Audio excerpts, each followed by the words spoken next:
Hey, everybody, this is your boy John, and on today's episode of Geeks From The Multiverse podcast, we're going to be talking about offensive Hollywood, and we're going to be talking about whitewashing and all kinds of different in-betweens there, so stay tuned.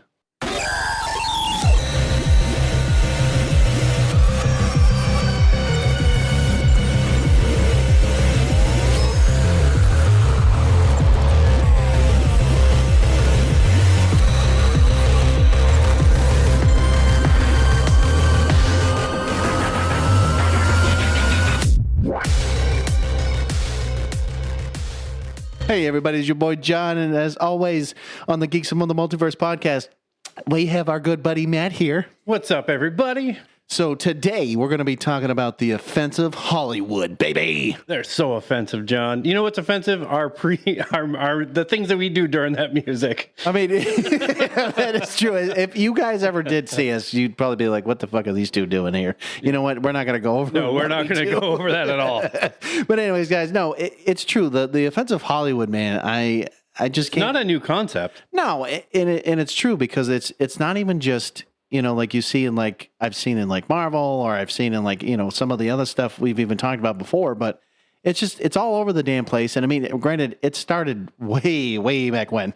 It actually dates back to 1915, John. I'm not surprised because the first time I actually remember seeing it, I always think of like the old cartoons, right? And then they have like the blackface, you know, like cartoon characters. Yeah. Like the old Looney Tunes. Like either Looney Tunes, and I'm not mistaken. I'm pretty sure like, I want to say Disney back in the day might have done that a little bit. I don't think they did a lot of it, but I think they did a little bit. Looney Tunes was known to do that shit. Oh, yeah, all That's the time. Problem. All the time, yeah. You know, so like either that or like Native Americans, it was like or the Chinese, I'll say it, like the very Asian. Stereotypical characters, like when they showed somebody or like I mean, they were all animals and shit, but it was like when they showed like an Asian type character, they always had the round glasses and they were all like or squinty or like the squinty eyes and like the very Asian look, you know, or the Mexican type people. Like they all had like the very sombreros and like sombreros and and they're basically what is it? And they all spoke like the hey but go you know, like they all spoke like that weird like that kind of high pitchy. Yeah. I mean, I can't. What is actually now I'm thinking about? What is the You know what I'm talking about? It's kind of like it's like what they put over their top. It's like, you know, it kind of looks like a scarf, but it's like longer and it's like triangle. I don't know how to describe poncho. It. Is it a poncho? I guess maybe. I mean, it's sort of a poncho. I mean, we know a poncho of like when we go out in the rain, but but I think it's maybe a poncho, but it's like something different. I don't know. Anyways, all I'm saying is, guys, and like what Matt's saying too, is just like, you know, you look at this shit and it's like, you know, what's supposed to be one thing, you know, like a character wise, like when you look at the concept of a character. So I always think of like, this is kind of a newer example I can think of as like the Ancient One in Marvel. I know that's probably one we're going to be talking about, but like how that is supposed to be literally an Asian man. And they decided to do a bald white woman to play this character, which had nothing to do with, again, the whole thing. And I know we'll be talking about her in a little bit, but, you know, it's that same example. It's like, why do you take one character to then, you know, make it that way for this, you know, and especially in movie world. Yeah. So before we kind of like start into, you know, what has made them offensive in that regards, I do want to define, you know, the actual word whitewash, just for, you know, you guys who are listening, because it does have three different meanings. The very first one is to hide. So the definition is an attempt to stop people from finding out the true facts about a situation or to make something seem acceptable by hiding the truth. This is like, I feel like this is like a politician whitewash. That's exactly what I was thinking of, like a politician. They're whitewashing, you know, the economy, you know, the details of the economy. I'm not trying to bring up politics, but Kamala Harris has been doing a lot of that lately, but yes. I think both Trump and Harris probably whitewash a lot of details. Oh, I'm not saying, I would say that, unfortunately, I'm going to say it, like, I've seen more, Kamala Harris has said a lot more in this, basically, more public debate. I've been saying that apparently she's been saying a lot of stuff. Like, for example, I actually sent it to you. She mentioned, for example, that there was nobody right now on active duty in the military. I saw this video, and it was like, they were watching it on TV, and then the camera turns, and they're like, what the fuck? So where the fuck are we? And Yeah. it was like a bunch of people actually serving overseas. You know, Yeah, I mean, it would be like the same idea. Like if my deployment, if that shit was happening, I'd be like, hello? What the hell are we doing? What the fuck are we doing here? But yeah, it's the same idea, but in that regard. But then like the next step or like the next thing is the defeat. So like to defeat a player or a team completely, especially while preventing them from scoring any points or a complete defeat in a game or competition. Kind of like the 49er game last week when they defeated, I think, the Jets, and they basically just did not allow them to score many points. Like that was what you can consider that a whitewash because they scored like 30 plus points and didn't allow the Jets to score that much. Yeah, and I mean, I would say it's like I'm trying to remember what Super Bowl was it? Oh no, it was kind of like the Patriots one where it was like 28-3. What was that one? You remember what I'm talking about? I don't remember that one. It was like it was maybe 2018 or something like that. I think it could have been like but anyways, guys, it's something like that. But like the other one being paint. So yeah, this one is a white liquid that is a mixture of lime or powdered chalk and water used for making white walls or ceilings white.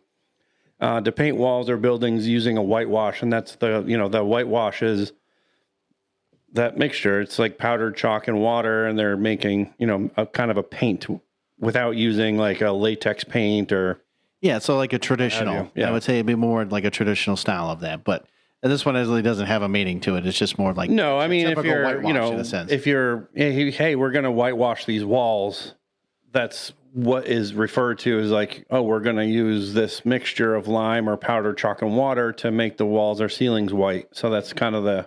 Yeah, instead of like, like a lot of ceilings have that like popcorn kind of effect where it has all those like, it looks kind of like kernels on the ceiling, but it's not, it's clearly not that, but in this case, just straight up just making it look white.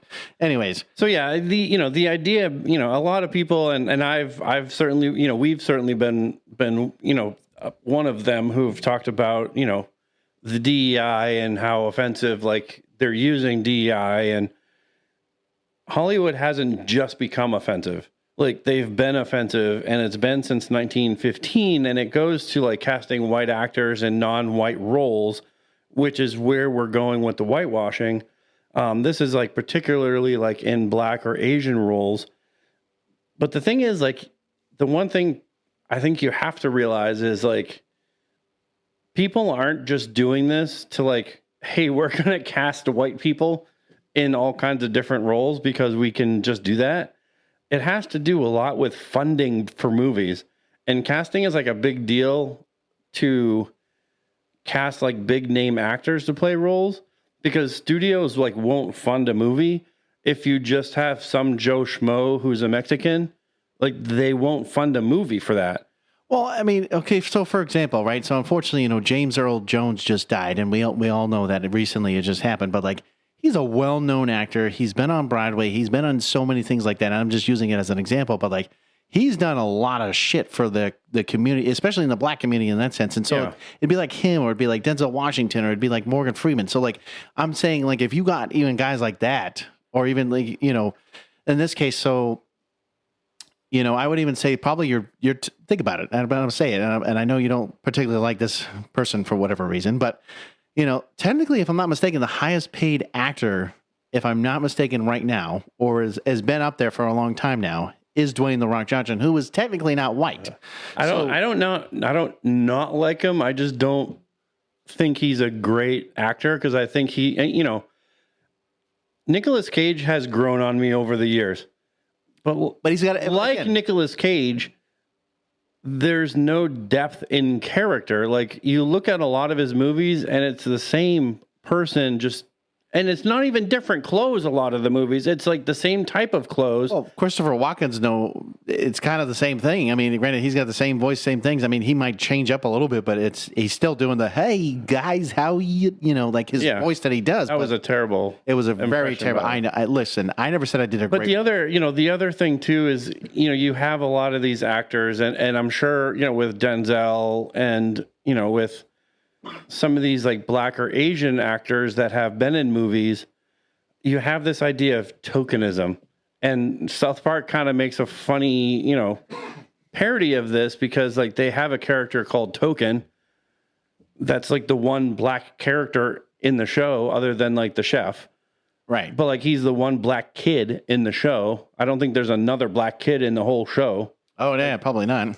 But tokenism is like the practice of making only a symbolic effort to be inclusive of members of minority groups. So like, I mean, I want to say it like, yes. For example, it would be like Lando Calrissian Star Wars or Mace Windu. Well, like those two characters in the original movies, like Lando was probably the only black guy, I believe. Well, I mean, I'm going to say it like when you look at New England, right? I mean, I understand we're like a pot, a mixing pot of things and whatnot, but like typically, I'm not saying we do not have African Americans. I'm not saying we don't have Hispanics or Asians or any other culture, but like typically in New England, it's more, yes, Caucasian, and you might, like, I will say it, like in your rural counties or like schools and stuff. I mean, you might have your one black family or whatever, or even sometimes and I say too, like I know down in Texas, I mean, there are certain places that, granted, if you are the only black family around, that's probably not a good thing because there's, unfortunately, I mean, I think stuff that are down there, but yeah, I think nowadays it's different because like you look at New Hampshire now, and I think there's a lot more minorities now than there was maybe like in 1960, 1970, 1980, and even in 1990. Well, I mean, but you're looking at, you're looking at when they made, the newer prequels for Star Wars. Mace Windu was probably still the only black character in that movie. So you're like, he is the token black guy. I mean, technically, in the movie. Technically, I'm sorry. Like even in the beginning of the Avengers, like when they were starting to build those series, so like Iron Man and stuff.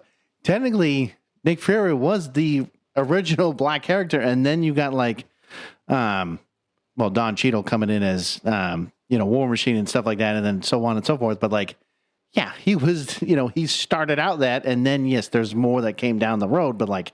There's just characters like and that's how Hollywood kind of took the whitewashing and evolved it into the tokenism, and then obviously now like trying to be more inclusive. We have what we have now is DEI, where we're tossing all the white people and we're just pushing all the women and minority, the under appreciated groups or the minorities.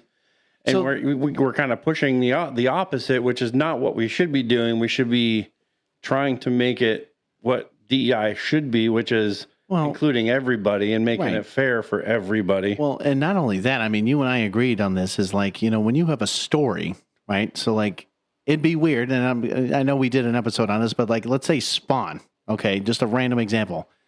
Let's make him let's say an Asian, and make him whatever. And we talked about all this stuff. Why would you do that? Because the character is black and, has and all this other stuff I can go on and mention. It's just like every other story that we've mentioned before. It's like, why would you do that when the story says it's this particular, let's say, race and so on and so forth. But again, this is what Hollywood does is that. But the thing is, I think people would be okay with an Asian Spawn, but if I made Spawn a white, blonde-haired, blue-eyed guy, I would get laughed in my face, and I would be like, you can't do that. Well, yeah. I mean, that's the thing. Not that I would want to do that, but it's the same kind of thing. Like, and this is exactly what we're talking about. And there's more examples that we have, like the very first one, and I love this movie. I mean, Blade is one of my very favorite movies that Marvel has done in it. Like we had said before in the Marvel series that we did, like it gave birth to what we know as the MCU as we know it. But, Chris Christopherson, who plays, Abraham Whistler, which is Blade's mentor, was based on a African American in the comic books. Technically, in the movie, he's white. In the movie, it's Chris Christopherson, who is kind of that white bearded, country singer guy. Yeah, and that's who he is in the movie. But that's the one of the prime examples is like in the comic books, he was a black, he was a black character. So they physically changed it to a white character so that they could have Chris Christopherson play this character. Now, are there black actors that could have played it? Sure, there could have been. But then, you also have Blade, who is a black character, so I can see where they went with, like, not having a completely black cast. Well, technically, Ryan Reynolds was in the movie, too. So it's not like... Well, this is you're talking, like, the very first set of movies. Oh, yeah. Right. But, even in that third one, yeah, he would have been, if he was black in that one, yeah. But then you also have, like, a lot of the villains were also white. So now you have, like, black people against white people, and it's like, yeah, I can see where they didn't want to go that route.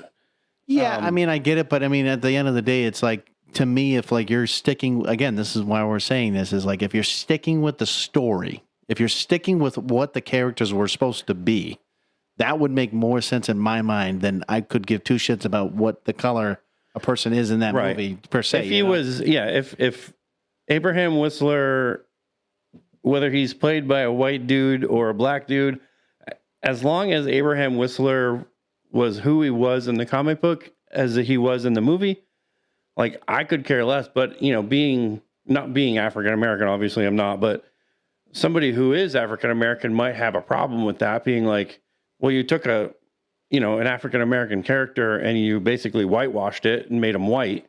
Okay, and then we'll be talking about other characters that were roles reversed, and here we are that, it's the opposite.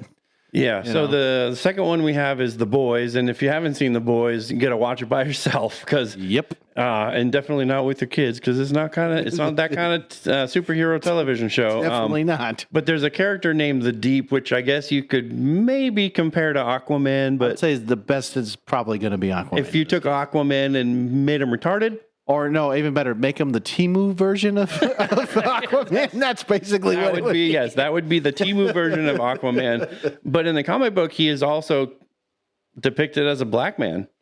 But in the show, he's a white guy. And see, I did not know that, and I actually find that interesting that they decided to go that route. Because and it's funny because even if now let's put it this way, like if we're talking about Aquaman here for a second, like technically. Right, in the comic books and even in the animated shows and all that stuff, yeah, guess what? He was a white guy. And guess what? Jason Momoa, I'm not saying technically, I guess he's Pacific Islander. Samoan. Samoan, but you know what I'm saying? So it's like we're taking, some differences in that. But like, it's the same thing here where it's it does work for Aquaman, but like if you're going from the comic book, yeah, he was a white dude. With blonde hair and blue eyes, basically. Yeah. So it's just one of those things that you're just like, oh, well. And then here we are, we're having Jason Momoa. Trust me, I'm not saying Jason Momoa isn't. Which now it doesn't matter because now it's rebooted. So, DC reboot, baby. Just like we've talked about before. Indiana Jones, Raiders of the Lost Ark. This is a classic Indiana Jones movie. It's not one of my favorites, but it's, it's definitely like the very first one. But. And this guy, he's been in a lot of shit. He's been in a lot of movies. This is John Rhys Davies. He plays Salah Muhammad Faisal El Kir. I'm assuming I'm pronouncing that right. And maybe whatever. Kahir, it's a fake character, so I don't care. I'm not going to apologize. Okay. But the actor himself is Welsh, which is white, and he plays an Arabian character. Obviously, helps Indiana Jones.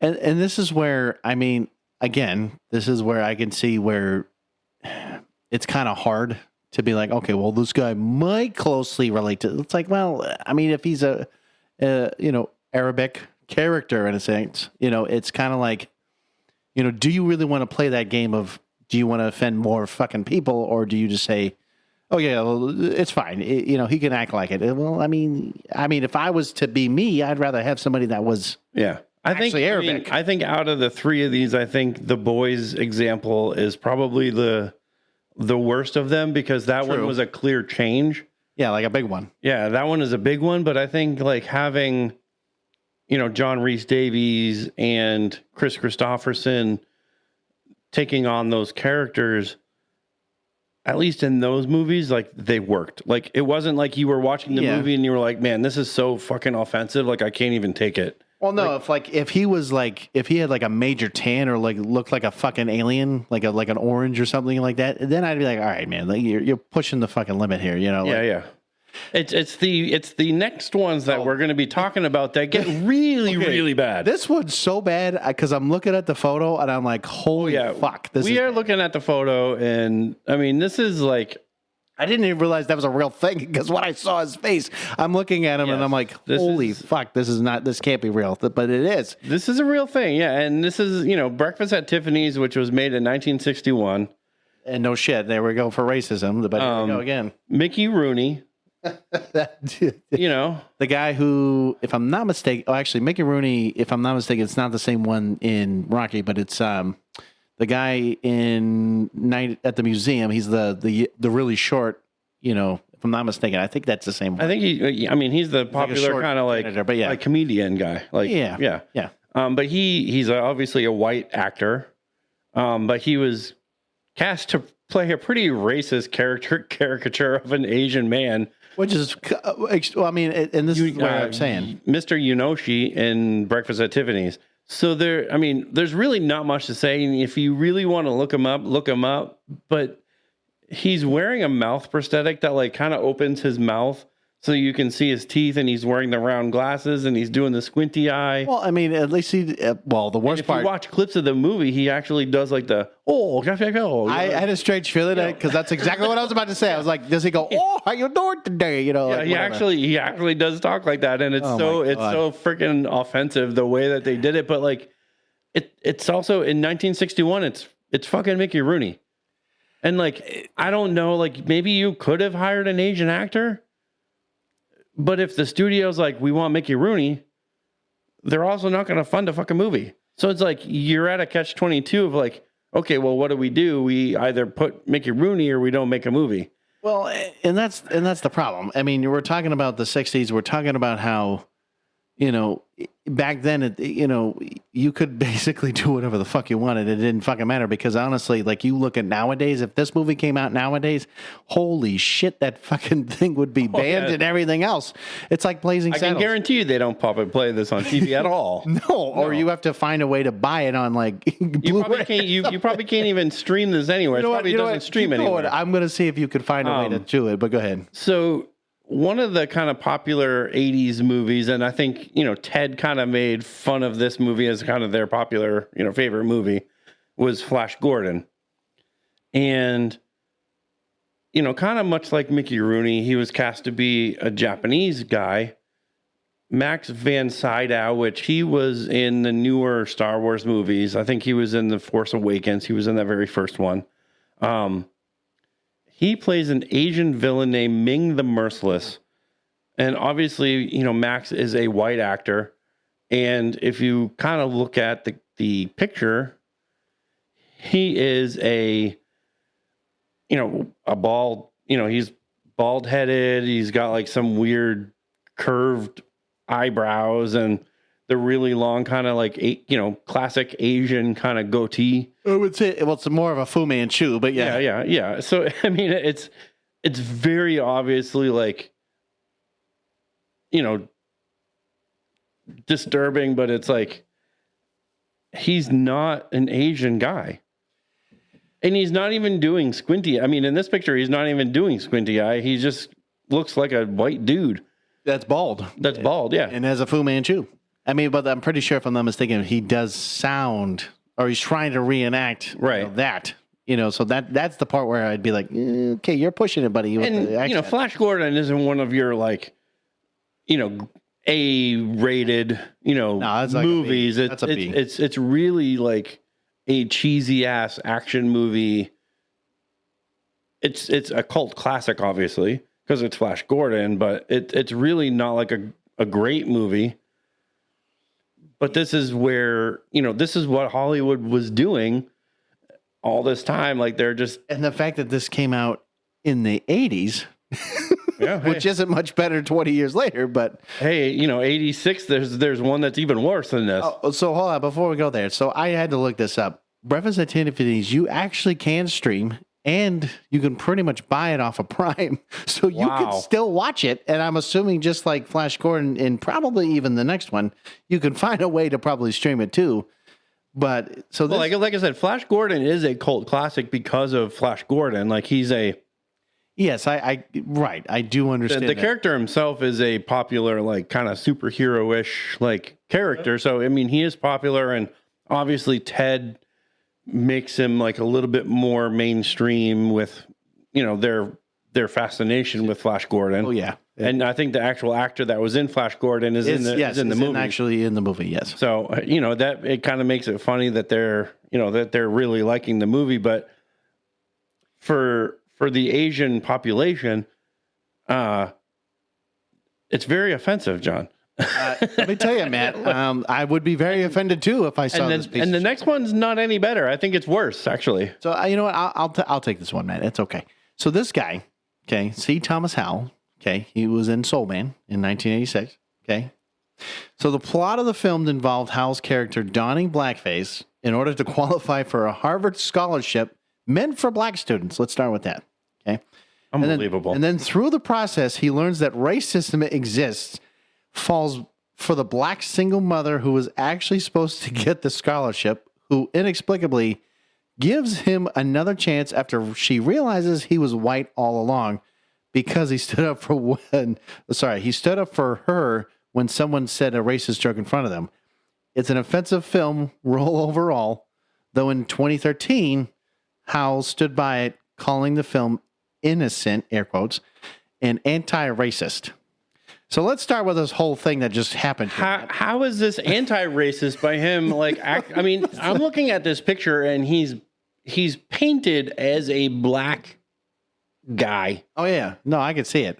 Or I even would have said either black or like a kind of like your darker Hispanic, maybe. That's where I would have gone, maybe if I was. It's not even really a good shade. No, this picture doesn't really like look good. No, I mean literally, it's like it did like a spray on tan and just was like shh, and like put it all over his body. That's exactly what it would look like. And I'm just saying, with this whole thing, the fact that it says he put on blackface to basically cheat Harvard. Right. And then basically the black single mother who was supposed to get this gave him another chance after she realizes he was white.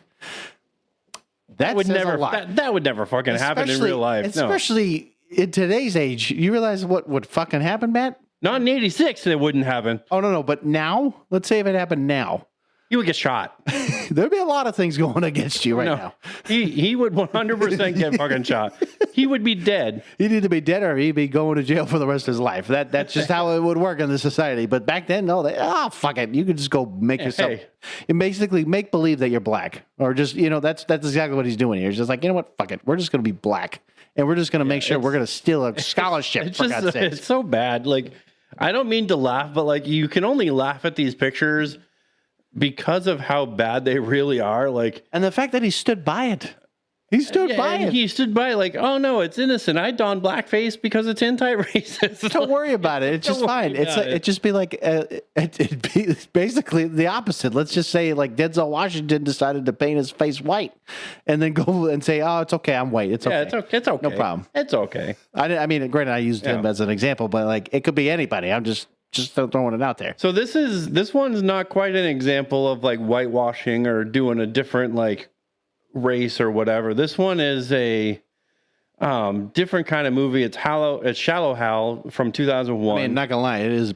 I think it's a good movie. I mean, overall, it's a good movie, but this one is problematic in that it is offensive on the way that.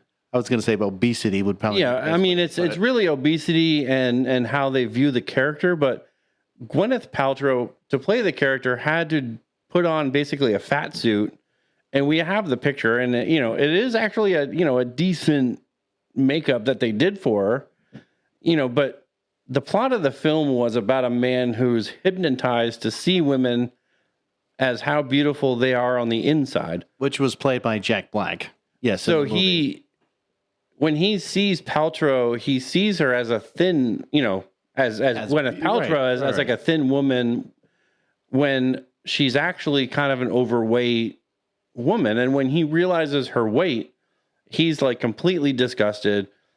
And, eventually like at the end of the movie, like reconciles with her. But the whole movie basically is like an extremely like anti-fat and basically, fat people are disgusting and unattractive. Like that's what the whole movie is kind of showing, even though like he kind of like comes back and says like, you know, well, you're beautiful. Oh, you're beautiful on the inside. Well, and it's like, okay, well, what the fuck? I mean, you know, and this is where I'm like going to say this, boys and girls. It's like, you know, listen, I know Matt and I, we're big guys. Okay. Plain and simple. You know, we're trying to get to that point of like, you know, we want to be healthy and we want to look good, you know, as best as we can. I'm not saying we're going to be perfect here, but like, you know, if somebody was like, oh, you've fat piece of shit and lazy, all this. I mean, because trust me, I know, at least for me, I can't really say for Matt.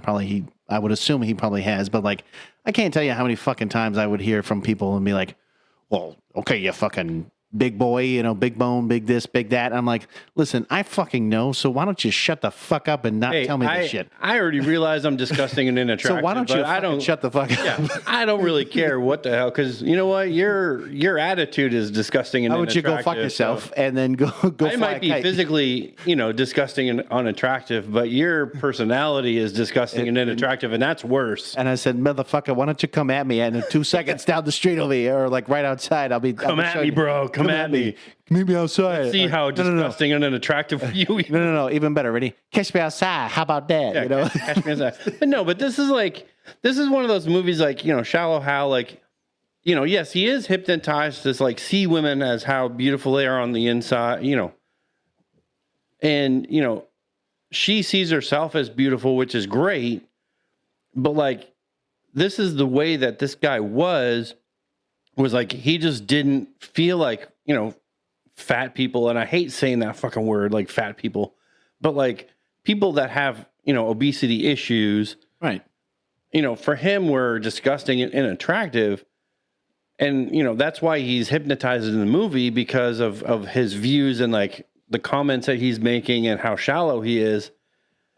And you know, he sees her as thin and he's dating her, and then when he actually sees her as like this overweight woman, he's like kind of disgusted and is like, no, you're not who I thought you were.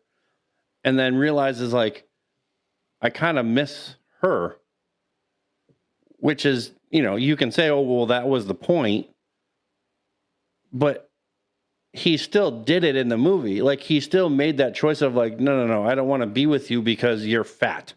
Like, no, you're disgusting, not who I want to be with. I mean, and if you think about it, I'm going to say this, like Jack Black, when it comes to, I'm not saying just the character, but I was going to say in general, like he's no fucking better. No, I mean? He is no, and even now, I think he's worse than he was back then. Absolutely. He is a lot worse than he was back then. He's a lot worse, even with that stupid fucking beard that he has. But like, actually, hold on a second. You do realize you and him are very similar beings. I don't have a beard like him. He has a fucking weird ass beard, but I'm just saying. The point is like, even that, you know, when he reconciles with her at the end, and I haven't seen this movie in a long time, but like, same here. It's sort of like, I don't know if he really like considers her actually beautiful, or if he's really just saying like, I like being with you because you have a great personality, which is basically like telling somebody that's overweight, like, you're still ugly as shit, but I love you for your personality. Yeah, and again, I might as well go fuck myself. Exactly, that's what I was about to say. I might as well go fuck myself because you just love me for my personality, which is kind of half of what I want. You know, why I'd want to be with you in the first place. I mean, yeah, fuck you, man. Not you, John, but yeah, clearly not me, but not you either. But you know, but yeah, this is why this movie is like is offensive, because it takes like the, you know, that overweight. It's like body, it's just like body shaming. It's just being like, fuck it. Yeah, and being 2001, like.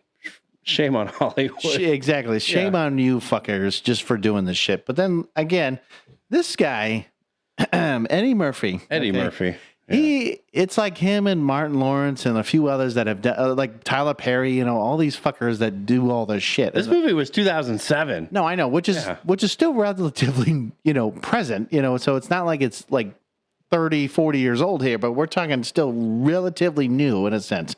So Eddie Murphy, right? So some of these characters that he's done. So you got Norbit, you got Rasputia, and Mr. Wong in Norbit. Okay, so like, and this is where I'm going to say this is like, it's kind of that same style of like, Martin Lawrence's characters like Big Mama's House and like, all these other characters. And right. stuff. Yeah, he plays all, like obviously he plays Norbit, he plays Rasputia, he plays Mr. Wong. And Mr. Wong is an Asian guy. Well, and then I'm also thinking of like, the Nutty Professor, in that that same kind of line here. But anyways, so this is where critics kind of point out that after the film premiered, the movie was full of racist, anti-fat, and misogynistic stereotypes. One critic wrote, "It probably isn't possible for a single movie to reverse all social progress made since the civil rights era, but Norbit, the latest broadside from Eddie Murphy, does its best to turn back the clock." While another wrote, "The plot relies on the idea of being fat also means that you're a horrible bitch." Okay. And then while Murphy didn't write the film, his enthusiastic involvement, in playing up to these stereotypes was clear. In addition, for his role as Rasputia, Murphy dressed in a drag and a fat suit. And for his role as Mr. Wong, Murphy dressed in yellowface. So this is where, and this is why I'm saying, it wasn't just saying Eddie Murphy, because there are other actors that have done this too. But like, it's pretty fucking sad. Yeah, right? and Norbit was like this kind of like really like skinny black guy. That was. You know what he kind of reminds me of? It's kind of like if you take Radio, like the movie Radio, like that character, and then like I don't know, I'm trying to think of another one, but like it just reminds me, like he's smart in some ways, but he's kind of stupid.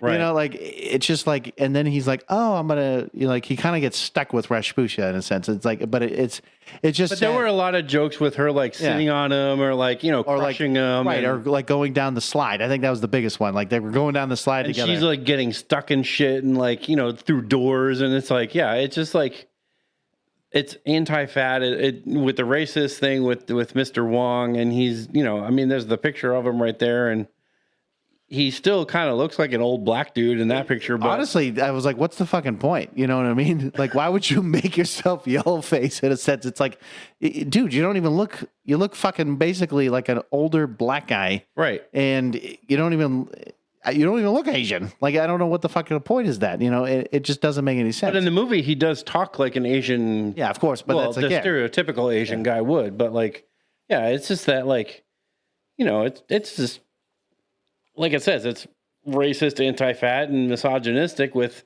how obviously, Rasputia views men and how, Rasputia's viewed in the movie. And I think the whole movie, I mean, is it a funny movie? Like, I think it's a funny ass movie. Right. But like, it's just in that same lines of like Big Mama's House, like Tyler Perry's Medea, like all that shit. It's the same idea in a sense, but it's like, where do you go with it? You can also do the same thing with like. Actually, now I'm thinking about even White Chicks is another example of that. Even though they're like, oh well, they're dressing up as white women, but it's one of those things. It's like that's exactly the opposite of black people doing whiteface. Right. Yeah. But like I was gonna say, like with Eddie Murphy, like Nutty Professor, right?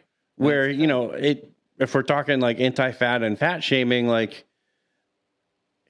Even though like the whole movie is about like how he would feel skinny, all of the characters that are in his family are huge people. And like they're going to a buffet and they're basically cleaning out the fucking buffet. And it's like, that's not all fucking fat people. Fat people don't all go to a buffet. And I know they did it as a comedy and that's what's funny. But like when you're watching it and you're a fat person, like, if I walked into a buffet, are they going to think I'm there to clean out the fucking place? You know what I mean? Like that. No, I agree with you. I do. I'm not trying to laugh because it's like that, but it's true. It's just because, it's that stereotypical but shit. This is where people that have like the issues with obesity, like you watch movies like this and you're like, oh, okay, well, Nutty Professor, like they walked into this buffet. So now I can never go eat at a buffet. You shouldn't go eat at a fucking buffet. I'm sorry. You should never go eat at a buffet because they're fucking dirty as shit and the food's nasty. Don't go eat at a fucking buffet. Go to a real fucking restaurant. No. I was going to say, don't go to the Golden Corral because I'll tell you, it depends on where you go in that sense. But like, no, you're right. I mean, I would say that buffets are usually, it's not one of those places that you're like, hey, you know what? I'm just gonna like eat off the floor, no problem. Like, no, I would say there's just a bunch of dirty. You're probably better off eating off the floor. I mean, maybe, but I mean, I agree with you. At this point, it's like just but you know, like I'm saying, like as somebody that is obese and I watch those movies, it's like I can't walk into those places. Like even when I walk into a restaurant, like it's in the back of my mind. I don't think about it all the time, but like I think about it all the time. Where it's like, are they gonna think like I'm gonna order like, 5 meals like at once, like 2 meals, or like I'm gonna order like a bunch of shit? Like what are they expecting? And like, are they going? When I walk into a buffet, like especially like maybe like Great Buffet or like some of these other ones that are like, you see like a lot of these Asian people working at them, and like they're all like very skinny, and I'm walking in like this really kind of big guy, and they're like, oh, you're gonna eat a whole lot. Like let's make sure we fill the thing. Like, or basically it'd be like, oh, big boy, let's have a good time with you. Make sure you eat good. It's like, okay, relax. I'm gonna eat good. Don't get me wrong, but I'm not gonna sit here and just consume 5 pounds worth of shit that I'm gonna put in my body. But yeah, I look at these and like I see the the comedic value in the movie, because obviously, yes, it is funny and it's meant to be funny and they're jokes.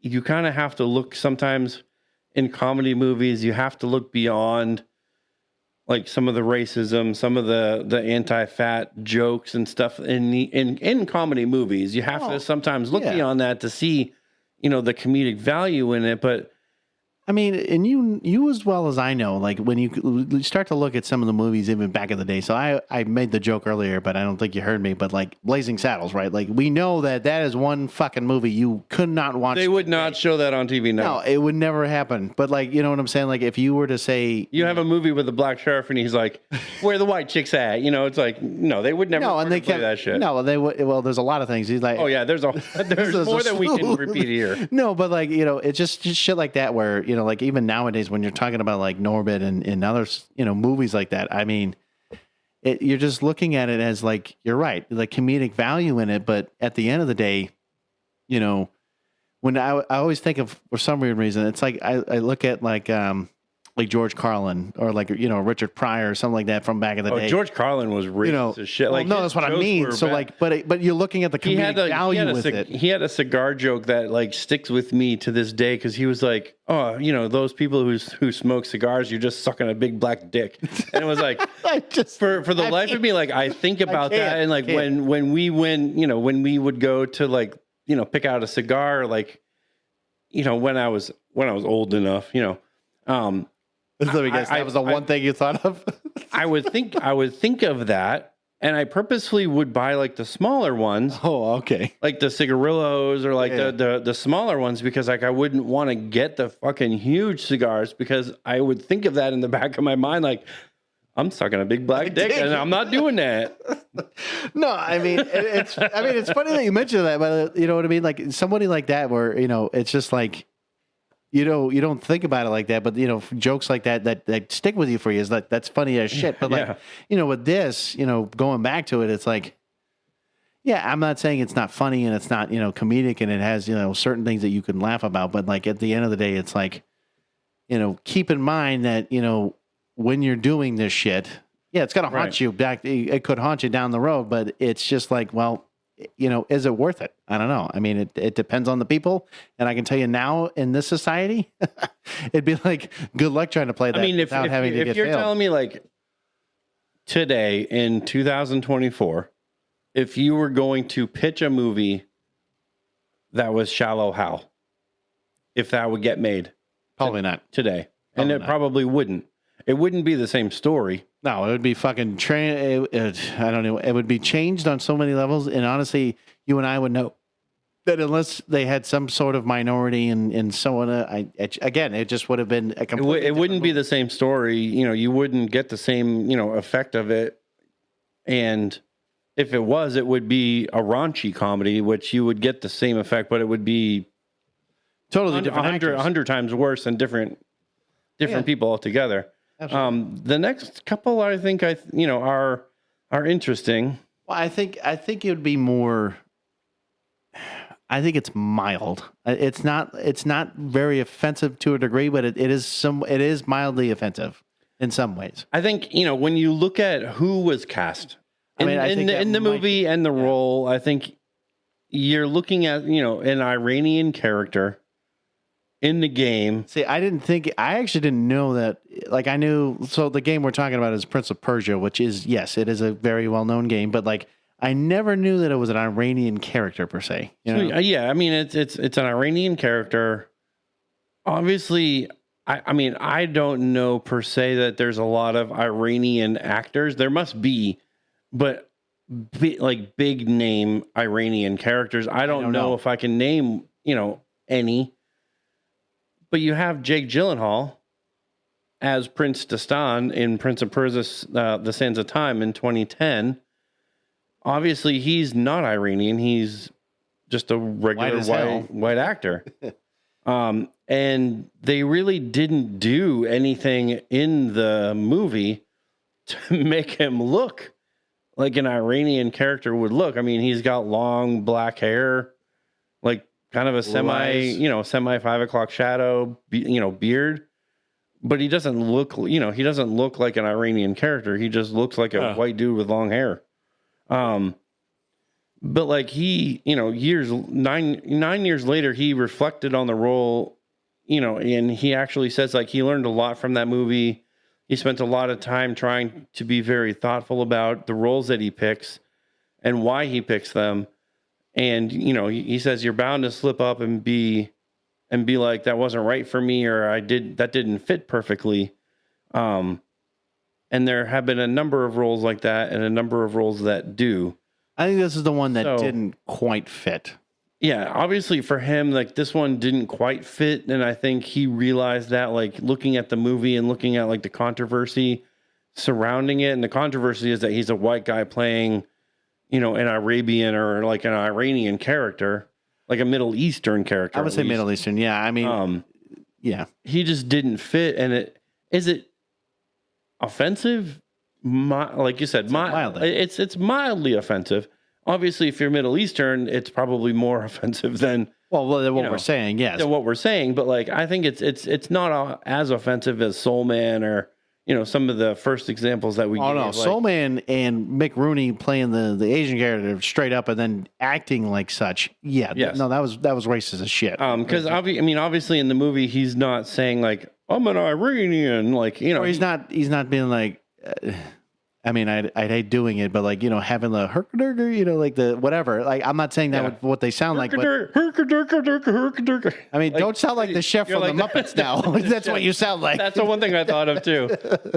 No, but like, you know what I'm saying? It's just, it's one of those things that as long as he's not talking as such, then I think that's no, and I think he just talks normal, Right. And that's why I'm saying it's not overly offensive, but it is offensive in the sense of like, yes, he's white playing in a, that Middle Eastern character that we talked about. But like this next one, Rooney, I don't think I've ever saw Pan. I never did either, but basically Rooney Mara is her name. She plays Tiger Lily in Pan, which I never knew who the fuck that was. But anyways, Mara, so again, a white actor, portrays Tiger Lily, a Native American character in this Peter Pan prequel, which she has in this picture, she well, she's definitely white. She looks way white. Extremely white. It's like neon white at this point. She basically says, or later she says, that she regretted taking the role after all the backlash. And this is what she said here, right here. She said, there are two different periods. Right after I was initially cast and the reaction to that, and then the reaction again when the film came out. I really hate that I am on that side of the whitewashing conversation. I really do. I don't ever want to be on that side ever again. I can understand why people were upset and frustrated. And apparently, according to Warner Brothers, they wanted to create a world for the film that was multiracial / international and a very different character from the previous Imaged. Imagine. Sorry, not Imaged. However, many pointed out that the four main characters were all white. So here's the thing about Peter Pan, right? So technically, if you look at Disney or if you maybe look at the books or the book, yes, it was probably if I'm talking about the period or the location, I'm pretty sure it was like England, right? So I'm not saying there's not black, English folks or Hispanic or, whatever, name the friggin' race that you want. I'm not saying that there probably isn't, But if we're talking about a time period, we're talking, I would say, the early 1900s in the book and stuff. They were probably majority white, so let's get that straight. And now you're adding a character. Oh my God. I got to show you this picture because this is terrible. Keep going. Okay, so but again, you're talking about a character now that is Native American in this prequel, which I don't understand. Why would you add a random character unless it was something that was originally in the book of Peter Pan in general? So like that's where I'd be like, okay, well, I don't know what to say about this. It's like, yes, it is offensive in the sense of like, you have a very neon white woman who is playing okay, you know what? I'm mistaken. I guess Matt did show me that, yes, there is a Tiger Lily in Disney from Peter Pan from the actual movie, if I'm not mistaken, because that looks more familiar. But like, yes, when you have a very neon white woman playing basically in this case, in the Disney's version, it's like a very small girl. Like in this case, she's clearly not a small girl. She's a grown ass woman, playing this character. But I just find it interesting that, when you look at this, Matt, it's just, it's two totally polar opposites. Like you're taking, like I said, and I will say it again, I'll keep saying it, a neon white woman who is not even close to being. You're taking, looking at the actual image of this character, like you're taking a very, Disney did a very stereotypical, Indian girl, or Indian, Native American, wearing the headdress with the one feather and the Indian kind of dress, with kind of moccasin type boots. Like that's what the character's wearing. And then you look at the actual character in Pan and her skin is like, it's glowing white. Well, and not only that, now I'm going to zoom in a little bit. So let's put it this way. She's wearing what looks like a kilt, and she's wearing this like, it's kind of look like a cape, but like like leaves and shit. So I'm just looking at her even closer here. She's got that's not even a tomahawk per se. Like if we're looking at this axe, it looks like it's a double axe or a double head axe or something like that.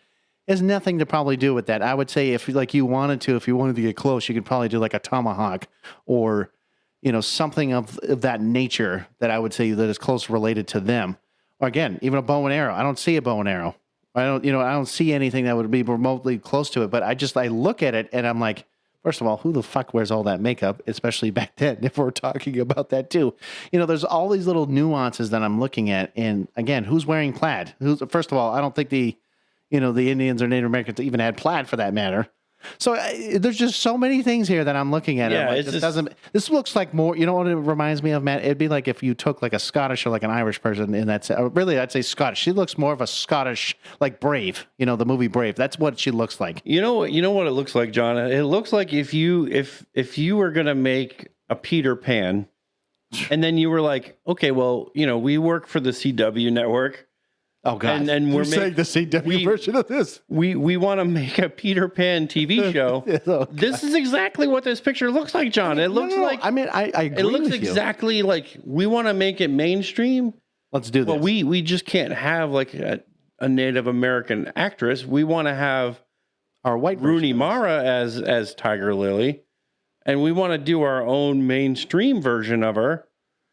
I guess you're not wrong. I guess that's where I would go. Am I really expecting like, a Native American to don like the headdress with the one feather? No, I'm not I'm not asking for them to do the super stereotypical tokenism racist honestly, depiction of it, but you can do, there are plenty of Native American actresses and you can have Tiger Lily portrayed by a Native American actress in this movie. And Pan is not like, granted, it's a newer movie, 2015, but it's not like. Well, no, the problem is the story has also been done many, many, many of times. And they need to just stop. It's just when you have four main characters that are all white, like, and you have a Native American character that was in the original, like, maybe you should have thought like we should diversify, but again, like we're putting this into like perspective of like casting, like, yes, they could have casted a Native American, but we're also not putting the studio and the people who are funding the movie and what they wanted. Now, if they wanted Rooney Mara or somebody similar to that, we're looking at a funding issue, and that's really like the driving point to a lot of these casting, issues where they might want to put a Native American person in that role, and the studio backs down and they say, we want this type of person in the role. Well, right. And they want somebody probably well known, or if they're, and I'm like, again, they have to start somewhere, right? Everyone has to start somewhere. They have to get a role somewhere. But like the reality is, it's like, you're right. They want somebody who's well known at least, or has some sort of acting experience. But like, again, this is why I always ask that age-old question, like, how do you get experience? Well, you need to get an opportunity to do it. So I guess in this case, they was like, oh, let's just do it. So, but again, let's move on, since I figured that's been kind of like chopped up a lot. You mentioned this one earlier, and Kevin Feige actually said that this was a mistake. So this is where, yes, I did mention this one, and it is very much a mistake. So it's Tilda Swinton as the Ancient One in Doctor Strange. So in Doctor Strange, yes, in the original comic books, it is played by an Asian man who is man. No, hold on, I said an Asian man. Yes, in this picture, he actually looks like the villain from Flash Gordon. Actually, he does with a white beard. Yeah. But like, so again, now I'm going to mention this, right? So it's an Asian man. It's actually a Tibetan man. Let's get that straight, right? Tibetan. So, but again, Asian. So the point is, a monk. He's basically like a monk. Yeah. So again, I'm mentioning the man part of this. So their bright idea was to bring in a woman who was bald, who was also white. But we're going to go into this first. So it says, in another example of yellowface, Swinton was cast as a character that was depicted in the comics as a Tibetan man, right? So Marvel boss Kevin Feige, gotta love this guy, later admitted that this was his mistake, and saying that they'd actually cast Swinton in a bid to avoid Asian stereotypes. Okay, we'll start with that. Asian stereotypes. And then we thought we were going to be so smart and so cutting edge, he said. We're not going to do the cliche of the wizened, old, wise, Asian man. But it was a wake-up call to say, well, wait a minute. Is there any other way to figure it out? Is there any other way to both not fall into the cliche and cast an Asian actor? And the answer to that, of course, is yes.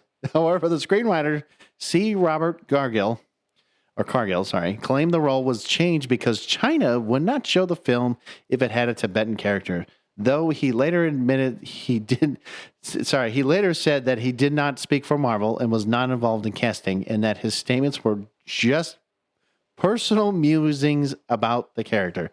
So the guy, in fact, he lied about what he said, and then was like, you know what? Fuck it. Yep, I made that mistake. So the fact that he assumed that China wouldn't do it because of this is bullshit, because technically, if we're talking about DEI, right, and doing all this now, I mean, granted, we didn't really talk about this back then, but if we're talking about, this is why I keep saying Matt and I have always said about the character development and stories and actually sticking true to the source materials, because I don't think, honestly, her was a dumbass decision on Marvel's part. And I agree. Yes, it was a mistake that Kevin Feige admitted to, which is fine. But the issue is now, I mean, could you probably, replace her? Sure, you can pretend like it was some kind of multiversal effect. Well, now, right now it doesn't matter, because now she's gone. She's gone, and I know. Doctor Strange isn't even the Sorcerer Supreme. It's Wong, and now, but yes, but I'm just saying, now it's like. But you don't even have to say even if they did cast an Asian actor as in that role, it doesn't have to exactly look like this dude in the comic book. No, you can. You don't have to say it's a Tibetan character. The actor is a Tibetan character, or it's a Tibetan actor. Let's put it. Who cares if China wouldn't show the film? If you say it's a Tibetan character, who gives a fuck? I mean, we're talking about Tibet. You're gonna make China not show the film if you're saying that. Well, just say he's an Asian character. Well, and that's what I was about to say. Is he could have been from fucking God knows where in Asia, and as long as he again, was an Asian character or whatever, like it could have been totally fine. And it didn't matter where he was from.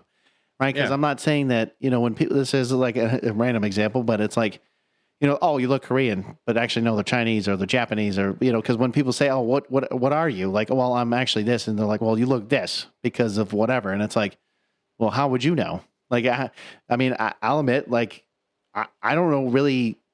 I mean, people will make fun of like, and I'll say it like certain comedians. I think of like Joey Coy. Or is it Joe Coy? Joe Coy. Joe Coy.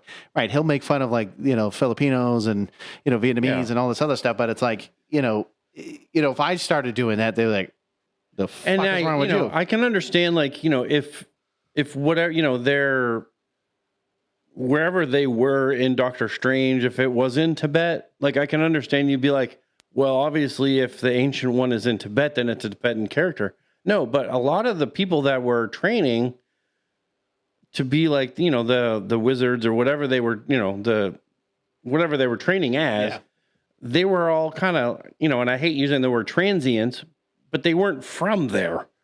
Like, they were brought in to there to train.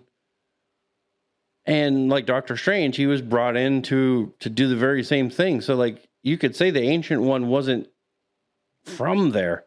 True. So even saying that it's a Tibetan character is different. But yeah, having Swinton play this character this is one of the very first times like so far that we've been talking about that. We're talking about not only the race, we're talking about a different gender. Yes. And that's where I'm like, you could have had a man, but no. We had to have a female in this role. And that is where I'm like, this is why when we started talking about this, and so far, this is why we're saying with DII, it's like, okay, no. So instead of having a male in it, now you got to have a female in the role, which I don't understand why, in my opinion, right, that if you have a male character, why are you all of a sudden just going to, flip the switch and be like, nah, we're going to have a female character instead.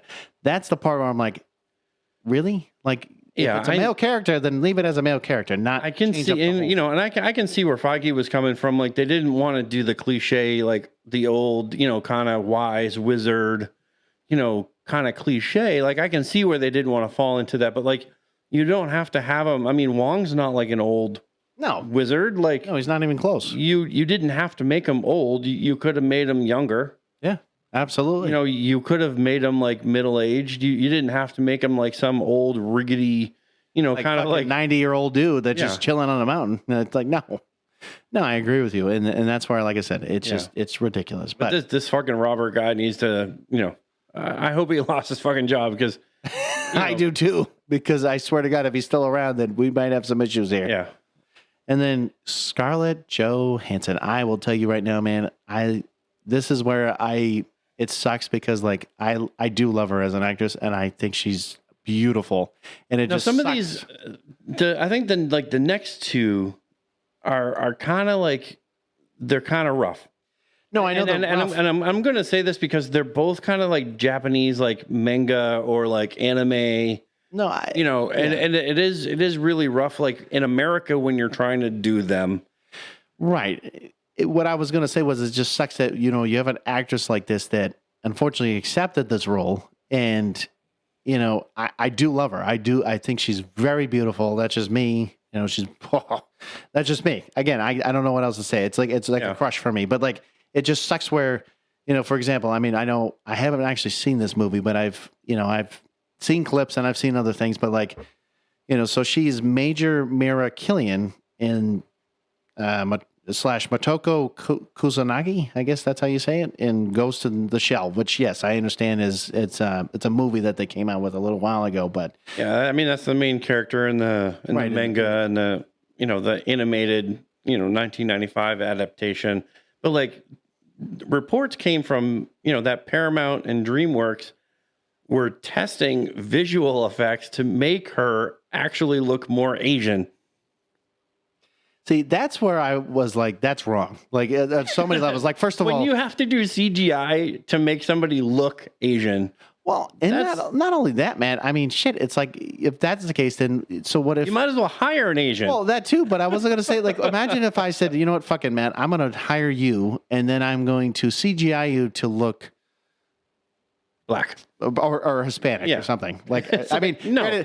Granted, like for me, I know that when you took a photo of me that one time, it's like everyone's like, "Oh, you look like a dirty Mexican." Okay, great. Thank you for making me because of my mustache, basically, but nothing else though, because I looked more tanned. I don't know, but you see what I'm saying? Like they already gave me a stereotype in that sense, but it's like they were actually testing CGI, visual effects. Like let's put it there, they were actually doing CGI to make Scarlett Johansson Asian. Yeah, and that's what I'm saying. It's just like you're like, you know what? Fuck it. We're gonna make her look as. And Asian then the studio like denied the report, said they done a test on an extra, but scrapped it. Okay, what you deny it, but then you say no, we were testing it on an extra, or just somebody random. We didn't care as much, but it means you still did it. You were still doing it. You still fucking did it. So you basically contradicted your whole statement. Yeah. It's like, what are you talking about? And then she responded to criticism for playing like this character, saying like, I think the character is living a very unique experience in that she has a human brain and an entirely like machinate body, and she would never attempt to play a person of a different race, obviously. So like if you look at the anime, like so this is the problem where I see where Japanese like anime and like manga and stuff like that. A lot of them, if you look at them, I'm not saying all of them do this, but like they do look white. And the problem is that, yes, there are some that actually look like they're Asian, and of course, in the way they draw and whatnot. But this character I'm looking at, it's not, this is where I'm going to say it, it's not really offensive. The only thing that's offensive about it, this is where Matt and I are saying this, is that I don't even really think that's offensive. I think the offensive piece to this is more the fact that the studios were trying to make her more Asian, even though technically when I look at this character, she's white. Maybe she has a hint of Asian. I don't know. I don't really know because I haven't really watched it or whatever. If she said, hey, I'm, so-and-so, like Yuki fucking whatever. If the name clearly stated like it was like a Japanese kind of like character, maybe then I'm like, okay, fine. She's Japanese or she's whatever.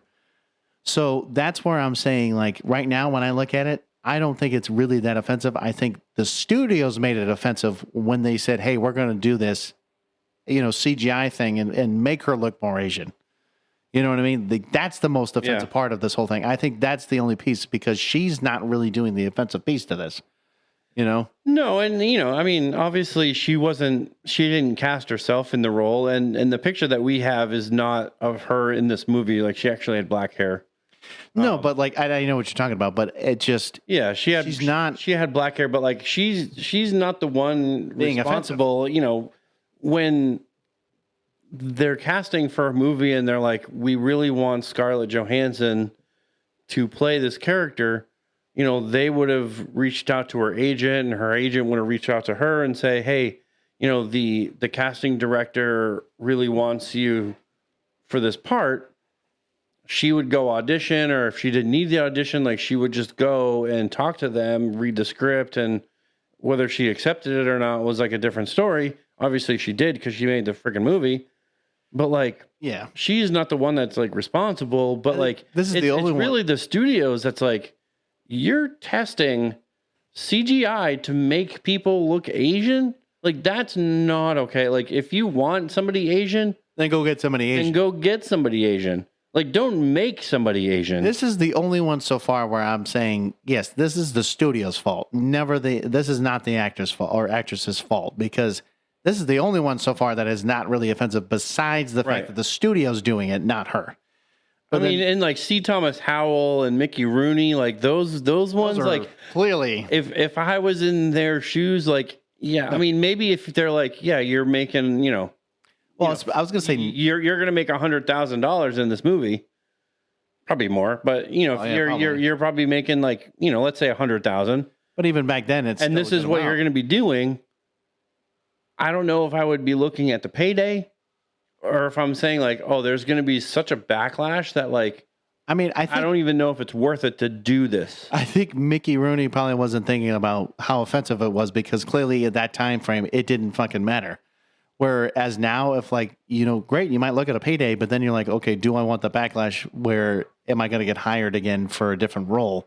Nowadays, and then kind of this next one. I would say this is where I'm kind of looking at some of the other ones. I think there's only one actor that I would say is probably, fine, but the other two, or at least one of them I know is like, again, we're talking about a black character let's phrase it, who's a white character, but is played by a black, person, so like, this is where I'm like, okay, maybe like there's one or two. So there is a change that they made because in Death Note, like, I mean, I know it's a popular like anime. Yeah, the actual character's name is Light Yagami, and in the film they actually changed him to Light Turner, which is obviously a very white sounding name. So this is where I'm gonna say it. That's why I said in the last one, it was changed to Seattle. What the actual location of where it happens. This is where I'm saying this, right? So like, this is why I was talking about like the other one where, like I said, it's not offensive for her, but it's, the studio. But now the studio's doing it again. But changing the story, changing the characters' names, changing where it's located, changing certain aspects so that, it's like, it's not a big deal. It's not like that horrendous thing. But like, but you are changing said characters' names, where it's located, all this other shit, and it's kind of making it sound like you're changing like key aspects. And this is like one of the things that like IndieWire critic Han Nagayan, I'm assuming that's how you see. Actually, it's actually Win. That's how I would pronounce it, and I've seen it multiple times that way. But go ahead. But she wrote how this affected the story, and she says, I'm assuming it's a she. This story, like many taken from popular anime or manga, has cultural significance to Japan. The concept of a death god is very common in Japanese lore and therefore comes with a set of expectations or rules. Setting the story in Seattle and not having anyone Asian American playing the role of Light Yagami, now Light Turner, removed that context. And then fellow critic Dave Elric agreed. The vanilla treatment suggests that race, culture, and identity isn't important to the story, in which case, genre stylings notwithstanding, whiteness and a lack of Japaneseness. I don't even know if that's really a word. I don't really think that's a word, but okay. But a lack of Japaneseness because some of the only notable ways that the film differentiates itself from the previous iterations of this property, it doesn't sit well. Neither does the implication that whiteness is synonymous with the American experience. And I think that this is like what's key for this one. I don't know. It's definitely key, but when you start, I don't know so much for Ghost in the Machine, like being Japanese manga. Like I feel like where they did change like so much of like the character's name, where it was located. Like, I mean, the characters are all American. Like, there's no. I mean, you're Asian right. Characters, like they changed the lore of it. Well, when they said Asian American, so like, yes. So like, and this is where I guess you can get technical with like, yes, if you instead of being in Japan and then be like, okay, we're going to change it to Seattle. Yes. Okay. And then you start changing the name of it. I'm like, okay, so this is where I would say, okay, yes, you're white-ifying or, the whitewash, effect here. But like here, it's like, you're right. You need to have somebody that's maybe of Asian. It could be just of Asian descent. It doesn't need to be an Asian American or an Asian whatever, but like at least of Asian descent. Asian descent, yeah. And keep it going. You keep it in Japan, or guess what? You take the story of Death Note and you create something new by not copying what was in the comics or the manga or the anime already. You know what I mean? Like you have to do something new with it, because if you're going to do Death Note, you have to do what was already there. Like you have to follow the lore. You can't it would be taking, Steve Rogers and naming him Mike Rogers. Like it just wouldn't happen, and making him like a different character altogether. Well, this is also kind of like on the lines of anime here, but it's like when they also did, if I'm not mistaken, Dragon Ball Z, they made a movie. And I'm pretty sure they did the same effect of like, they didn't like change character names, but they made them all white. Oh, they did. They did all this shit, and then wonder why it never really did so well.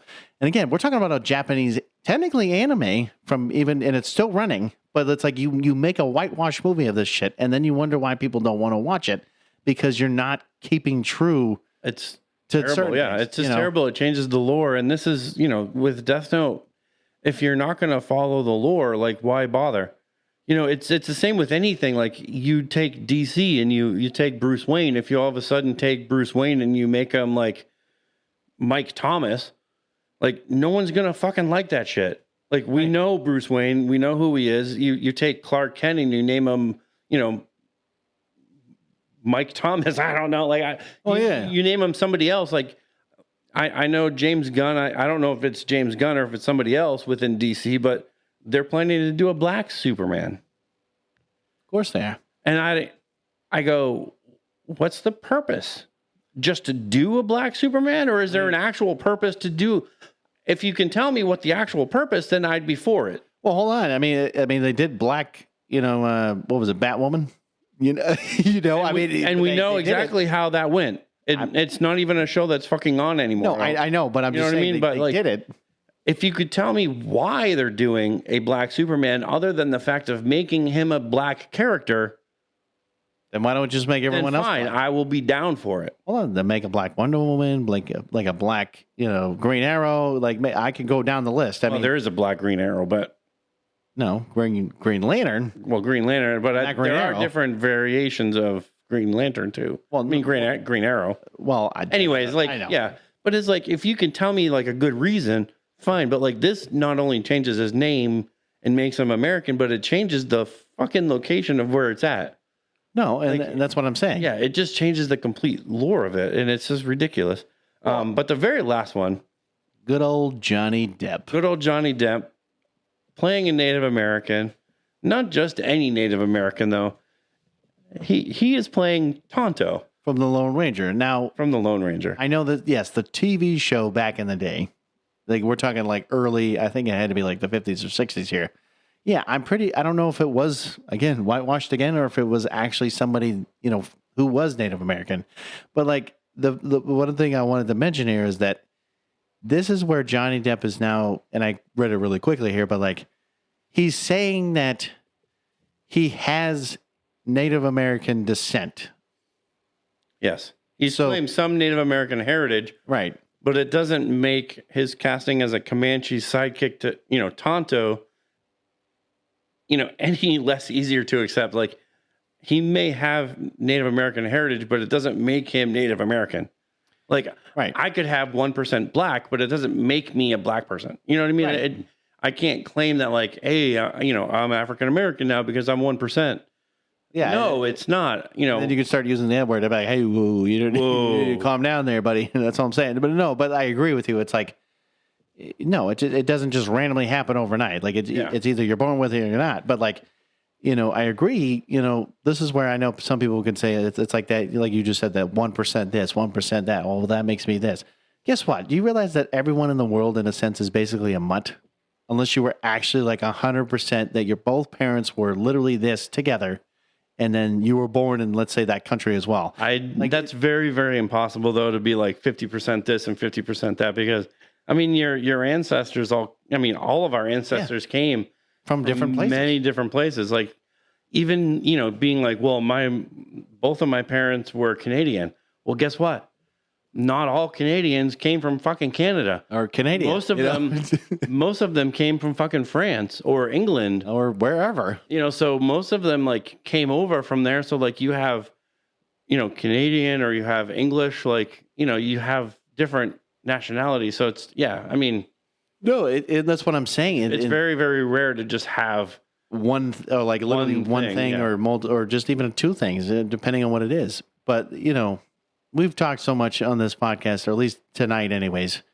I think we gotta definitely, end this one for sure. But like the one thing I'll say, guys, is, we appreciate, especially the YouTube, following and, trying to get some more views. I know we've been getting a lot from what I can tell. I don't know about you, Matt. I've at least seen some increase. It's gone down a little bit. But, maybe I was wrong. My bad. Recently it's kind of gone down a little bit, but we're still posting, I might not have as many of the shorts, the YouTube shorts right now, but I'm still kind of working on, the site that we use. I'm only allowed to do kind of an hour, so I have to cut down what we're doing here to kind of make them fit, and I get kind of clips from there. But yeah, we're still posting our main episodes there.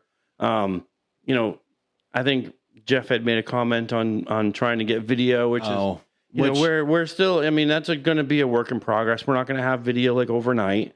But it is something on the radar. Like we'd very much love to add, video to what we do. We just have to really figure out how we go about doing that. But yeah, and I think maybe in the next episode we can talk about some of the Jeff comments, or really the Jeff's Corner, like we may have mentioned here. But again, guys, click that follow button, click that subscribe button, click wherever you think. Leave us comments. Like, let us know if you want us to talk about a certain topic. Even with our Evolve episodes, like if you have something that's like, oh, you guys should do this for your, Evolve episode, like we want to hear it. If you have something geeky, it doesn't have to be video games. It doesn't have to be movies. I mean, we're planning to do pretty soon, sometime, a true crime episode. Yeah, so totally something totally different that we've never would have even thought about. Completely different. I mean, we're starting notes and starting research and coming up with theories and different things.